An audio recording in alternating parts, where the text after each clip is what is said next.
اللہ فرماتا ہے ما یفعل اللہ بعذابکم، وہ تمہیں عذاب دے کے کیا کرے گا؟ ذرا لہجہ دیکھیے، ذرا انداز، ما یفعل اللہ بعذابکم، وہ تمہیں عذاب دے کے کیا کرے گا؟ تم اس کی مخلوق ہو، اپنے دستے قدرت سے اس نے تمہیں بنایا ہے، تو وہ تمہیں عذاب دے کے کیا کرے گا؟ اس کی ضرورت نہیں ہے کہ تمہیں عذاب دے، نہ اس کی چاہت ہے کہ تمہیں عذاب دے، کوئی خود چھلانگے لگائے تو اس کی مرضی۔ فرمایا کہ ما یفعل اللہ بعذابکم، وہ تمہیں عذاب دے کے کیا کرے گا؟ ان شکرتم و آمنتم، اگر تم شکر ادا کرو اور ایمان لاؤ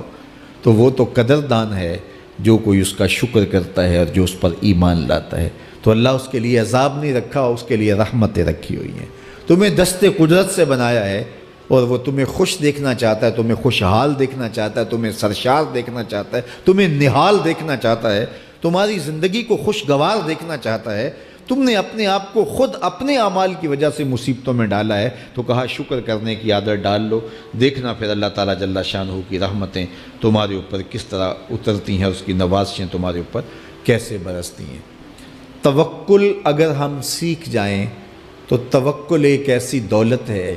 کہ جو خوشحال زندگی کی ضمانت بنتی۔ جب ہم اللہ پر توکل نہیں کرتے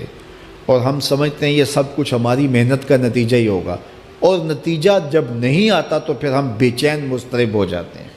اور جب ہم اس پہ توکل کر لیں تو پھر ہمارا صرف اتنا ہی کام ہے کہ میاں ہم یہ کام کر رہے ہیں، بس یہ حکم، ہم بیج بو رہے ہیں، بس یہ حکم ہے اور بو رہے ہیں، باقی اس پہ بھروسہ ہے، یہ کام اس کا ہے کہ اس نے اس کو اگانا ہے، اس کے اوپر پھل لگانے ہیں۔ تو جب اس پہ توکل ہو جائے تو بندہ سوکھا رہتا ہے، ورنہ بندہ مشکل میں مبتلا ہو جاتا ہے۔ بسا اوقات ایسا ہوتا ہے کہ بندہ ایک منصوبہ تیار کرتا ہے، اس کا عملی نتیجہ اس کو سامنے نظر آ رہا ہوتا ہے، لیکن نتیجہ بالکل الٹ جاتا ہے۔ سید علی المرتضیٰ فرماتے ہیں میں نے اپنے ارادوں کی شکست سے ہی اپنے رب کو پہچانا ہے، کہ میں ایک منصوبہ تراشتا ہوں کہ یہ اور یوں ہوگا اور وہ ہونا چاہیے، لیکن نتیجہ وہ نہیں آتا، تو کوئی طاقت ہے اس کا جو نتیجہ بدل دیتی ہے۔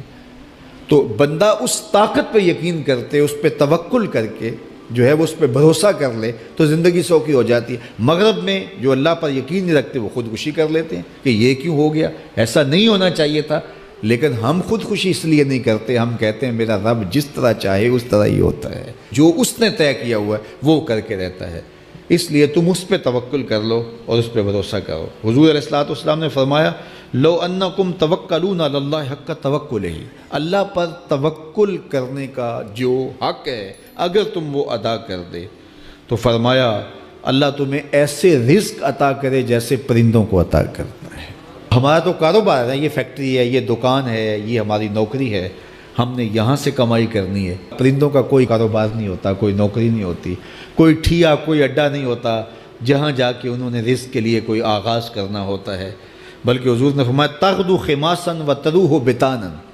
جب وہ صبح گھر سے نکلتے ہیں تو خالی پیٹ نکلتے ہیں اور انہیں کوئی اپنی منزل کا تعین نہیں ہوتا، جدھر خیال آیا اڑ گئے ادھر، لیکن کبھی ایسا نہیں ہوا کہ شام کو خالی پیٹ واپس آئے ہوں، کہا وہ پیٹ بھر کے آتے ہیں۔ باہو بولے بن توکل پنچھی اڑ دے، خرچ نہ پلے زیرا ہو، جب گھر سے اڑتے ہیں تو ان کے پلے نہ کوئی خرچ ہوتا ہے، نہ راس المال ہوتا ہے، نہ کوئی اوزار ہوتے ہیں، نہ کوئی ہتھیار ہوتے ہیں، کچھ بھی نہیں ہوتا، یوں ہی گھر سے نکلتے ہیں، کبھی بھی خالی پیٹ نہیں آئے۔ فرمایا اگر اللہ پہ پرندے توکل کر لیں تو اللہ اسے بھی عطا کرتا ہے، تم توکل کرو گے تو تمہیں عطا نہیں کرے گا،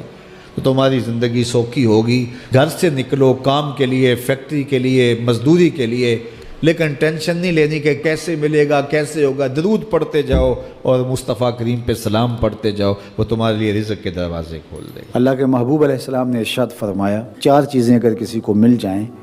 تو وہ اس کی خوش بختی سے ہیں، ان میں سے ایک الدار الواسع، کشادہ گھر، دوسرا وزوجۃ حسنہ، صالحہ پاکیزہ عفت مآب نیک فرما بردار بیوی، اس سے مراد ہوتی ہے۔ بیوی کا صالحہ ہونا، خوبصورت ہونا، نیک ہونا،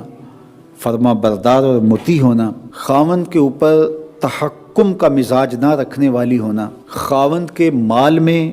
اور اس کی آبرو میں خیانت کرنے والی نہ ہونا، یہ بیوی کی خوبیاں ہیں۔ ایک روایت میں آیا کہ جب تم اسے دیکھو تمہیں خوش کر۔ تیسری چیز ارشاد فرمائی المرکب الحنی، تیز رفتار نشیط گھوڑا، اور چوتھی چیز ارشاد فرمائی الجار صالح، نیک ہمسایہ۔ تو کسی کو نیک ہمسایہ نصیب ہو، کشادہ گھر مل جائے، نیک صالح پاکیزہ مزاج خاتون نصیب ہو جائے، اور اپنی ضرورت کے لیے اچھی سواری مل جائے، تو وہ دنیا کی خوش نصیبی اور دنیا کی فیروز بختی سمیٹ چکا ہے۔ یہ چار چیزیں ہماری زندگی کی خوش نصیبی میں سے ہیں۔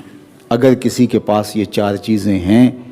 تو وہ اللہ کا شکر ادا کرے، اور یہ چیزیں جب انسان کو میسر آ جائیں تو وہ یکسوئی کے ساتھ عبادت بھی کر سکتا ہے، یکسوئی کے ساتھ صالح اور نیک اعمال بھی بچا لا سکتا ہے۔ تو یہاں ارشاد فرمایا کہ جب ہم کہتے ہیں اللہ ہمیں حسنات دنیا عطا فرما اور حسنات آخرت عطا فرما اور آتش دوزخ سے میں بچا لے، تو حسنات دنیا سے مراد دنیا کی ہر خیر ہوتی ہے۔